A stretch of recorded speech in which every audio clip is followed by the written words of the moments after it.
We are live.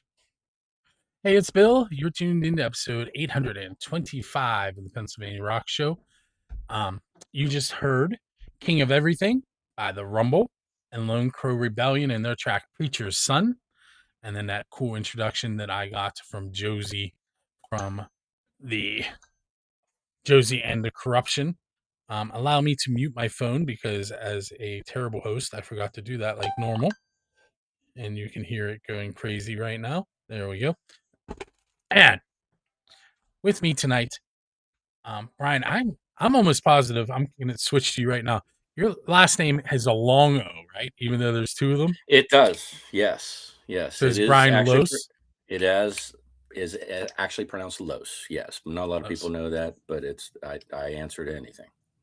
Just don't call me late for dinner. Got it. So Brian, I met right before I started the Pennsylvania Rock Show, and for the longest time, I did not know he was a musician. But I remember talking to you in the server room one day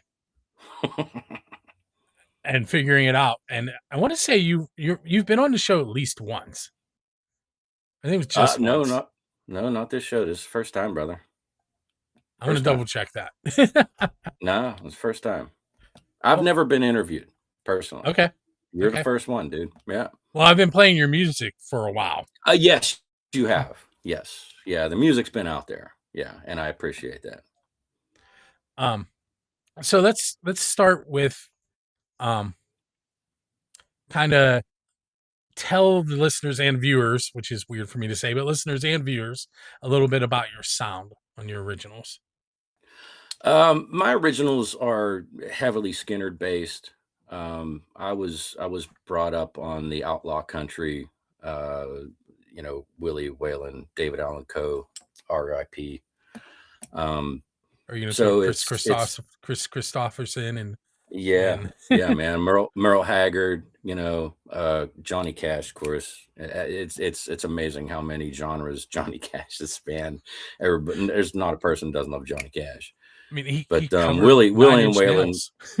yeah, exactly. Willie and Whalen, that mid 70s, that's what my dad instilled in me, when we were going up to, our place up in Tynesta. He would have the cassette in on the old Blazer or the Wagoneer in the 70s. And he brought me up on old style country.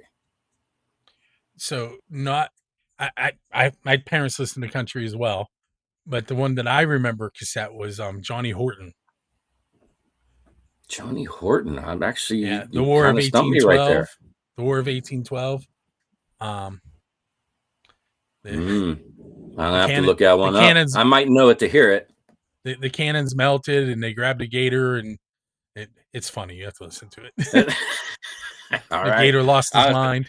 I'll have to put it on my list there, brother. Text that to me.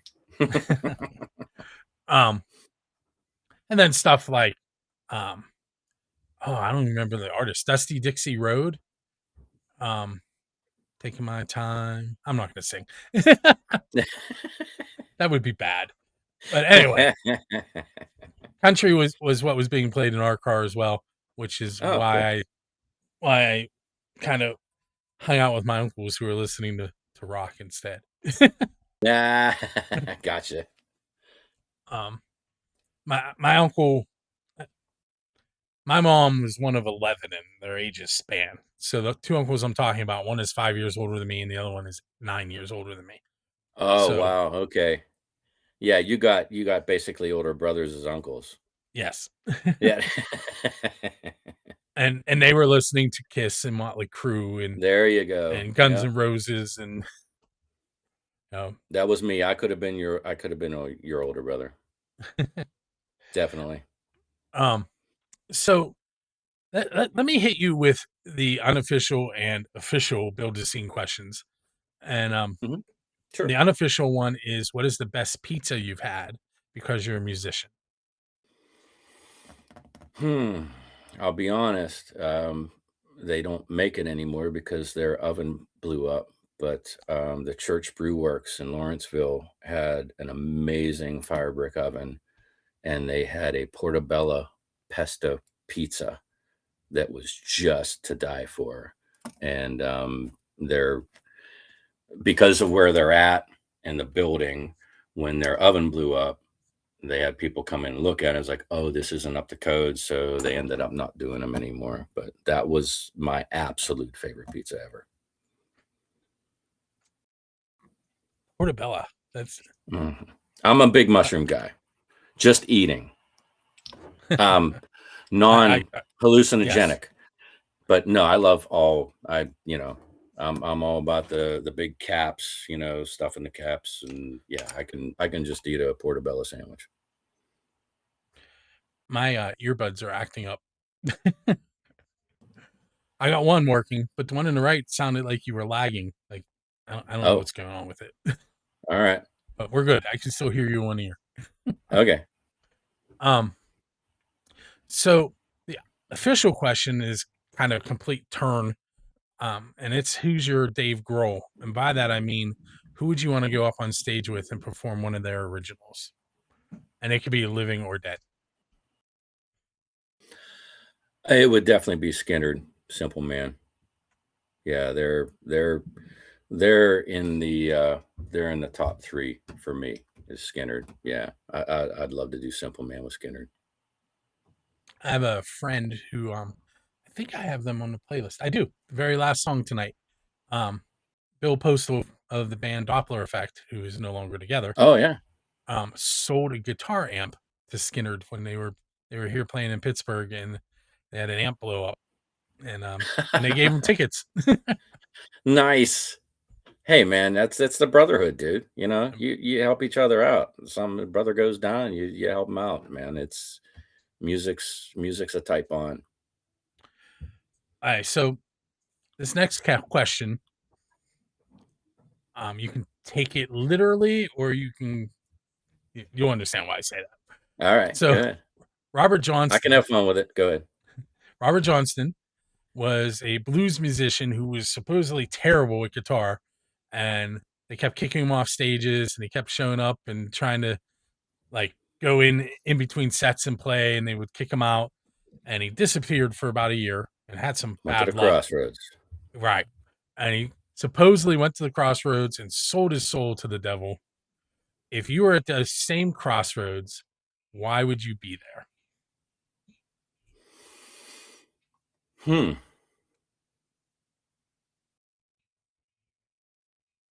Well, I think I was at that crossroads 3 years ago when I got divorced. As soon as you started that, I knew where you were going. Yep, I met my crossroads, and I left the devil. So there you go. How about that?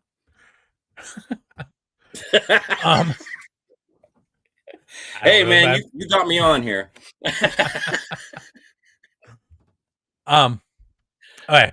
So you're leaving a show, and there's a DeLorean sitting out there with the bat wing up in the air and a flux capacitor in the back. Marty went back and played with Chuck Berry's cousin Marvin. Who are you going to go back in time to play with?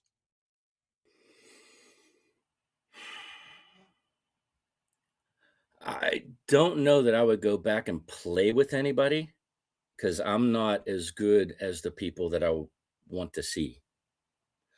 But it would definitely be Stevie Ray Vaughan. I never got to see Stevie Ray live. That I would definitely dial back and see Stevie Ray. And even if it just backstage passes on the side, I'd be good with that. I ain't going out on stage, because you don't even have a guitar in your hand when Stevie Ray Vaughan's on the stage.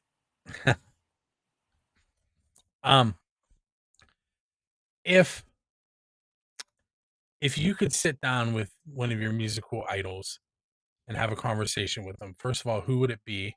And what would be the first question that you would break the ice with? Well, I mean, that's my guitar god, Zakk Wylde. Zakk Wylde. I have got to meet him a couple times in the VIP stuff. I think I'd ask him what he's watching, because I feel like he could be down here in this den bar, and even though he doesn't drink anymore, and just cut it up with Seinfeldisms and whatever. I love his humility and just his lightheartedness, and he doesn't take himself too seriously, even though he's like he's a guitar god, you know. Very cool.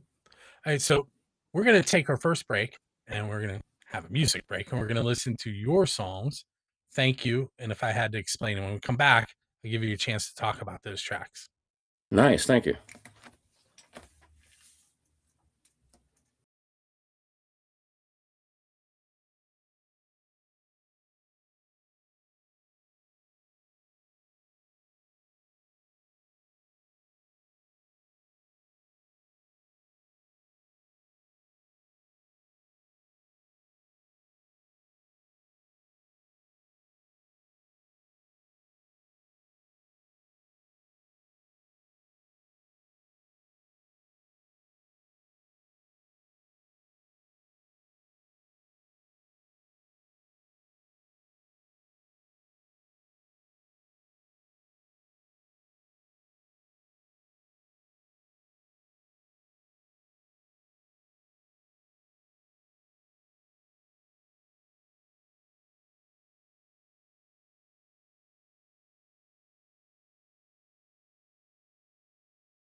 Hey, it's Bill. We are back on episode 825 of the Pennsylvania Rock Show. With me is Brian Loosz. And if you're just tuning in, we learned about his Crossroads moment. We talked a little bit about Stevie Ray Vaughan and some other things. So if you're just joining us, you'll want to go back, go to buildascene.com. You'll be able to find replays, or go to Music from the 412's Fire TV or Roku app, and you'll be able to see replays there as well. Okay, so I promise you I was going to ask you a question right off the bat, but it would be different, and here it is.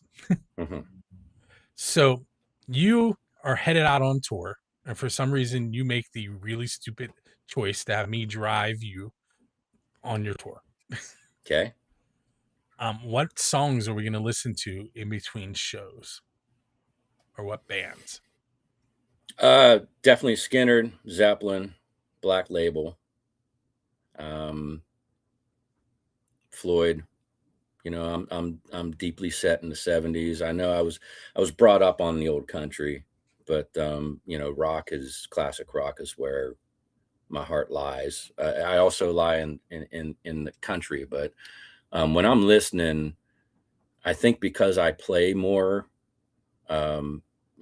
country, I listen to more classic rock.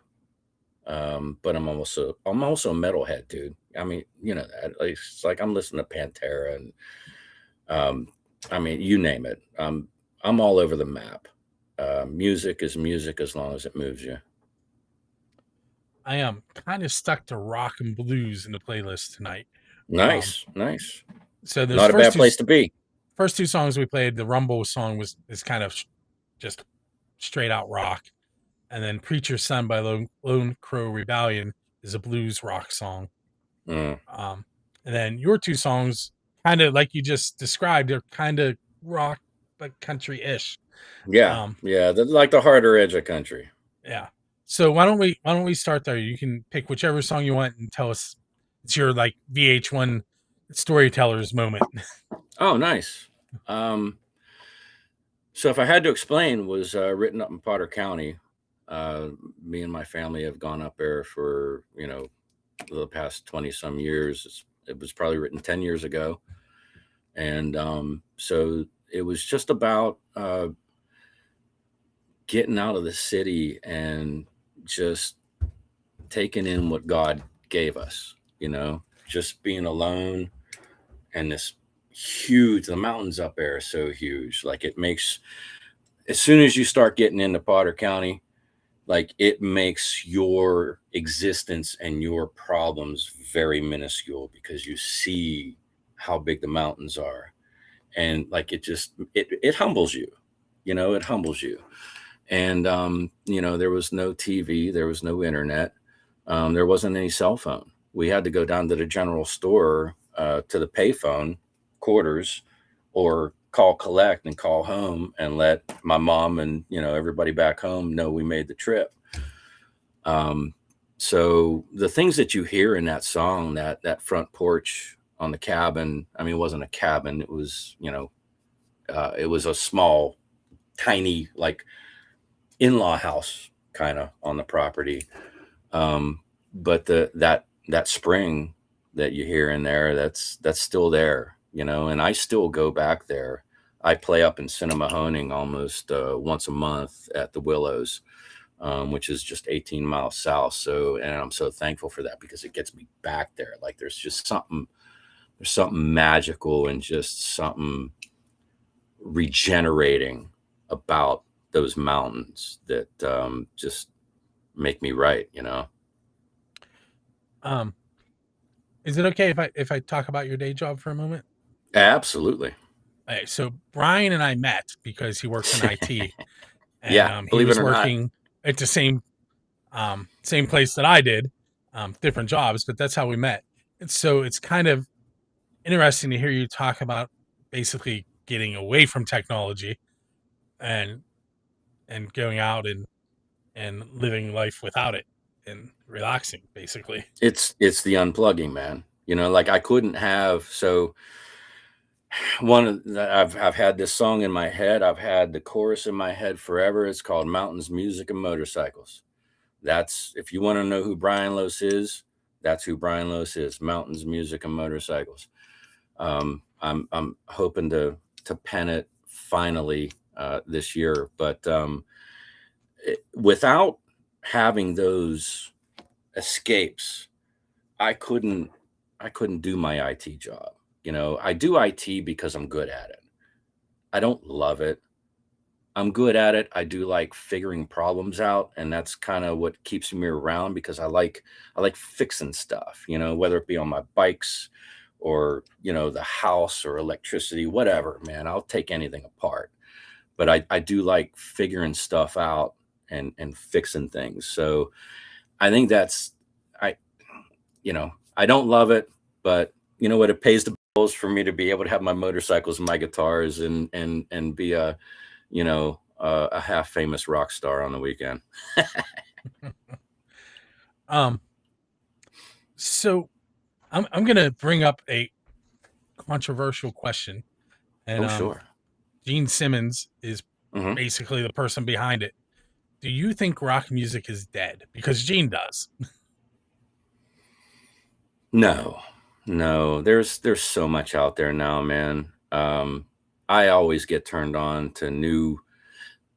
Like I remember when the Black Crowes came out, you know, and that was early 90s. That was, I mean, the internet was just in its infancy, so you didn't have streaming, you didn't have all that stuff. And I remember hearing the Black Crowes and I'm like, oh, thank God rock and roll is back. Because they were Rolling Stones, Aerosmith, blues, gospel. They were everything all just rolled up into one.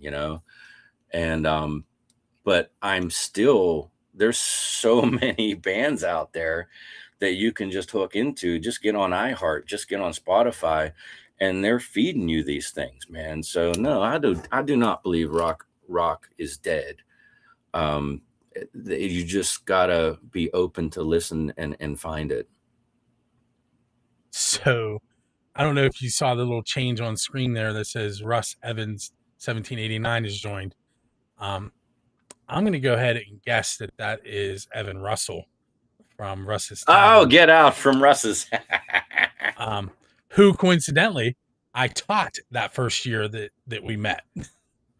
Are you kidding me? I am not. That's fantastic. I was just at his place Saturday, man. It was awesome. Yeah, I saw that and I was like, oh, I wish I would have seen. I haven't been down there in a long time. And Russ's is legendary. It's been there since 1964, man. It's small. You got to go outside to change your mind, and but just the people, Tom and Justine. Tom is just he's a deadhead, and he is just so into music. And I played there for the first time last year, and it was an instant brotherhood. I'm like, hey, I don't, we'll figure the money out. This is cool, and I love the vibe. I have a funny Evan story that I'm going to tell. You go? So, yeah, go for it. So at the end of the school year, he came to me and he wanted me to show him how to do something. And I went to get a pencil, and I was like, I don't have any pencils left, because the kids kept taking them. He reaches into his pocket, pulls out a pencil, and it was my pencil that said teacher's pencil, return to teacher. I can see that. I've only met him a couple times, but yeah, I can see he could be a little devious. Yeah, he knows how to get stuff done. So yeah, that's my memory from that. Well, I have a couple. What was that came out of my mouth? Fall? Anyway, I have a couple memories. That's so funny you taught him, man. Oh my God. He probably doesn't even know that I was I worked for the Diocese of Greensburg. I was the IT guy that I went through 4 counties and stopped at schools, like St. Sebastian and refreshed their networks and stuff. Made me fill out tech paperwork. Got to sign the contract, brother. Yeah. All right. So timer ran out. So we're going to move on to our next musical segment. We'll come back and talk with Brian. We are going to be hearing, let's see, the Low Life Drifters, which is kind of rockabilly, but I like rockabilly. You'll have to listen to it. The song is Chasing the Devil, and then we'll be right back with Brian.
Hey, Spill, we're back. I do want to mention that the show is sponsored by Mono. You can see my Mono interface and my T5 microphones. These are cool. These are, I'm going to drop it. This is a lav mic about the size of a nickel. Wow. They are amazing. If you want to hear them, tune into episode 800 of the Pennsylvania Rock Show. I'm interviewing my kids, and the very first daughter that I interview, Emmeline, we're standing under a bridge and cars are driving over us and you can't hear them. Also, they do sponsor the show, as I mentioned, and they sent me this cool microphone,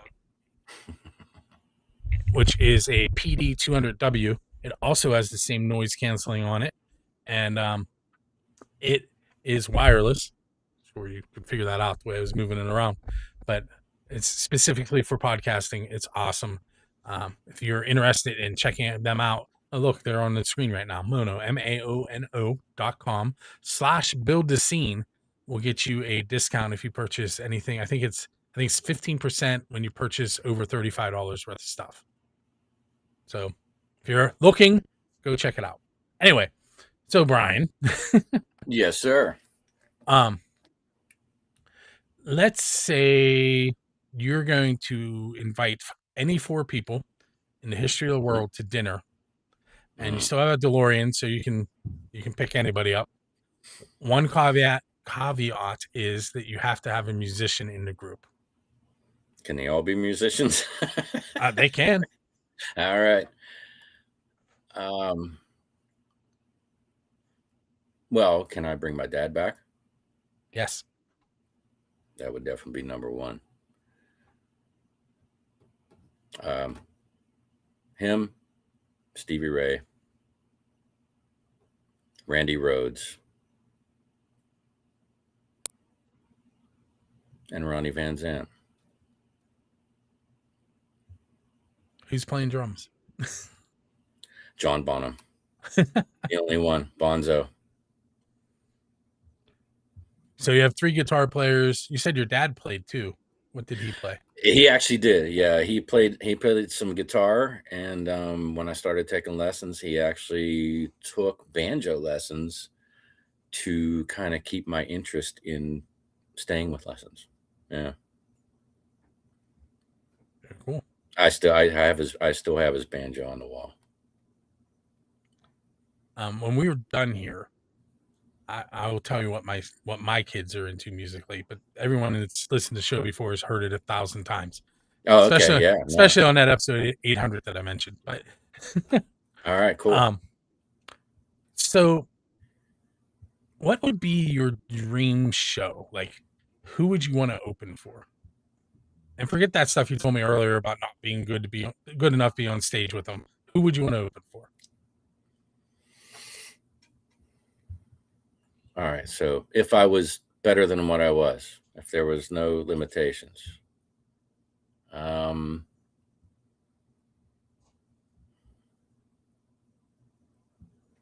it's kind of hard to, it's people touring now and you still have a DeLorean. Oh, I still have the DeLorean. All right. Yeah, I haven't taken it back yet. That makes a difference. It would be Skinnerd. Yeah, without a doubt. It's definitely, they're in my blood. It's like, that question, how you got 3 people to listen to on a deserted island, and it's Zeppelin, Skinnerd, and Black Label. I mean, that's it. And this is kind of in my blood at this point, I would probably pick local bands, unsigned bands. Although I would probably miss listening to Kiss, who honestly aren't great musicians, but what they did was just some of the parts, dude. Some of the parts. My very first album that I bought, I was 10 years old, and I bought with the birthday money and holiday money, all that stuff, Kiss Alive 2. I still have it. And if there's another section, I can actually go get it and show you. I still have it. Yeah. Yeah, I was a huge Kiss fan, man. I was 10 years old. That was my band. And like you said, separately, not phenomenal musicians, but the sum of the parts, man. Like what they did, they brought the rock show. They made the arena rock show that we all knew in the 80s.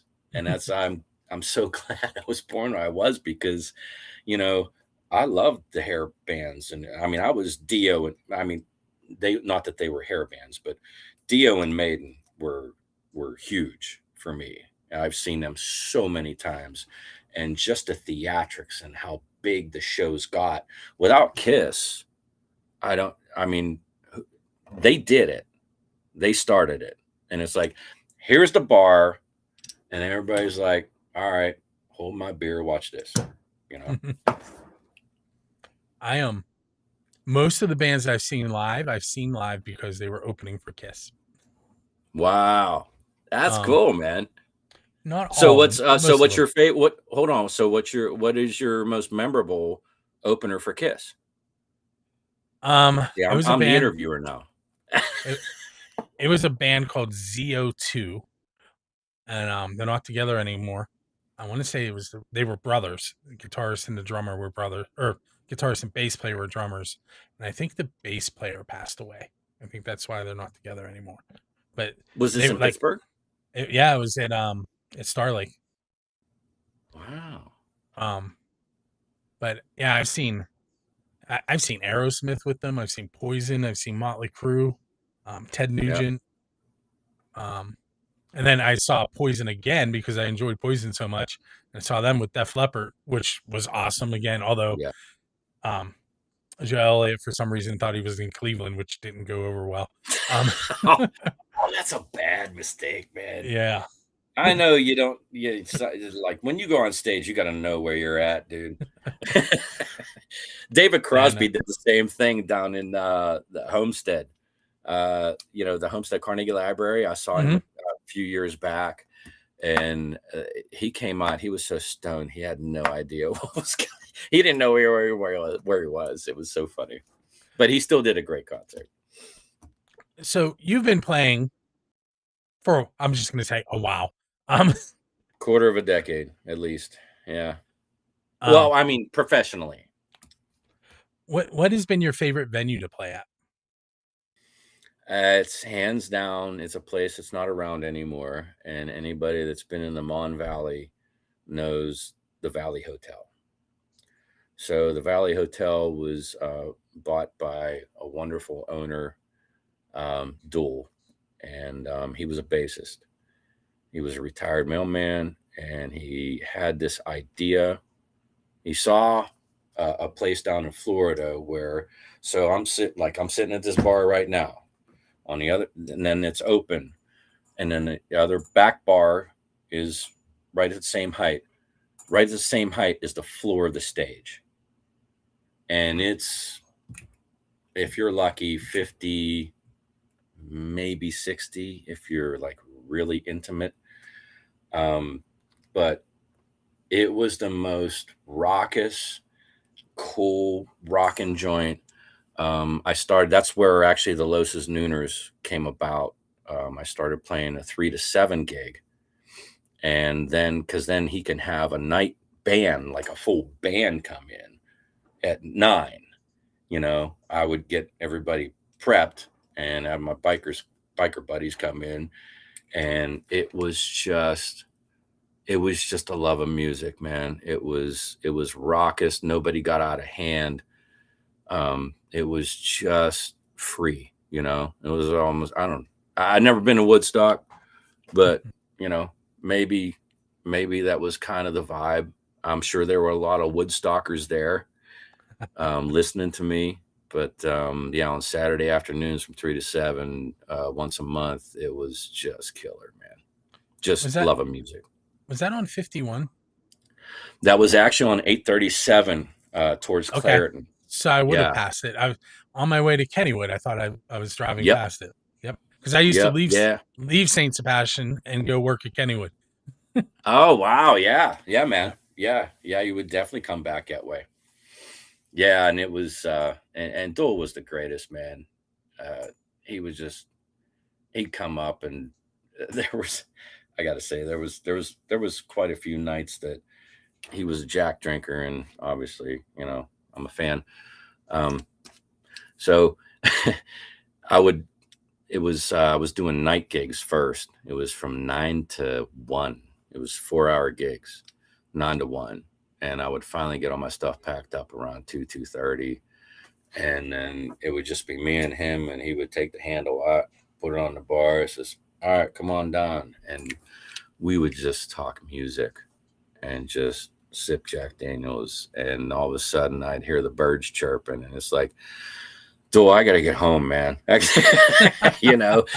But that's that kind of, it's like the old blues juke joint. They had the best Friday night open mics. It was just, if you loved music, you knew the Valley Hotel. So I'm guessing that was before you and I met. And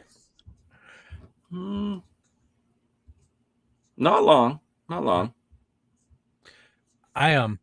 When I started this, I'd been building websites for bands, and so I didn't know a lot then. I still don't think a lot. I know a lot now, but people are constantly contacting me and asking me, "Hey, do you remember?" And I have bands contact me and ask me if I have their old music. I'm like, "Yeah, hold on, I'll send it to you." But yeah, man, you've been in this a long time too, brother. Yeah. So we are out of time. Brian, hang out for a moment. Listeners, you're going and viewers here in a moment. I'm going to be giving away 2 tickets to the Dressy Entertainment Show with Crack the Sky and the Semi Super. Wow, I messed that up. Semi Super Villains. I think I'm going to mess that up. Anyway, I'm about to give those tickets away. I will have the right information when I do it. Make sure you join us each and every Monday night at 7 p.m. for the live video, 10 p.m. for the podcast / radio show, and then 24/7 you can go to buildascene.com and to Music from the 412's website, Roku and Fire TV to check out this and many other videos. And with that said, I'm going to press a button. You're going to see me give away those tickets, and I will see you next week.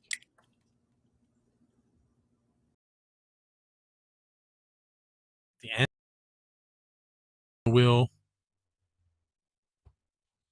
It's that time of the show at the end where I'm going to spin the wheel and find out who is going to win 2 tickets to see Crack the Sky with the Semi Super Villains, courtesy of Drusky Entertainment in conjunction with Music from the 412. That show is this Friday, May 8th. Doors are at 6 p.m. Show starts at 8 p.m. Tickets $37.65 to $56.15 at Jurgles Rhythm Grill. You can still purchase tickets at DruskyEntertainment.com. It is a 21 and over event. We had 3 people sign up: Thomas Trainer, Justin Todd, Keith Laydig. If you're unfamiliar with how this works, all you have to do is go to musicfromthe412.com/contests and go to one of the events that are listed there. Send us your name and email address, which we will delete once we do the spinning. And that's really it. Oh, and you have to tag Music from the 412 and Dressy Entertainment and say that you entered the contest and share the contest page. That's it. Honest. With that said, Thomas Trainer, Justin Todd, Keith Laydig, they are on there a bunch of times. I'm going to shuffle it 3 times instead of 2 today. And we're going to spin and find out who is going to win those 2 tickets to see Crack the Sky and the Semi Super Villains. And the winner is Keith Laydig. Keith, keep an eye on your email. You'll be receiving an email from me and then a follow-up email from Dressy Entertainment telling you how to get those tickets from them. As always, go out, support local music, buy some merch, buy some music, and make sure that you tune in to buildthescene.com for the Pennsylvania Rock Show, the Pennsylvania Rock Show Flashback, 3 questions and a song, and more, and Music from the 412, where there is a ton of unsigned music waiting for you to discover.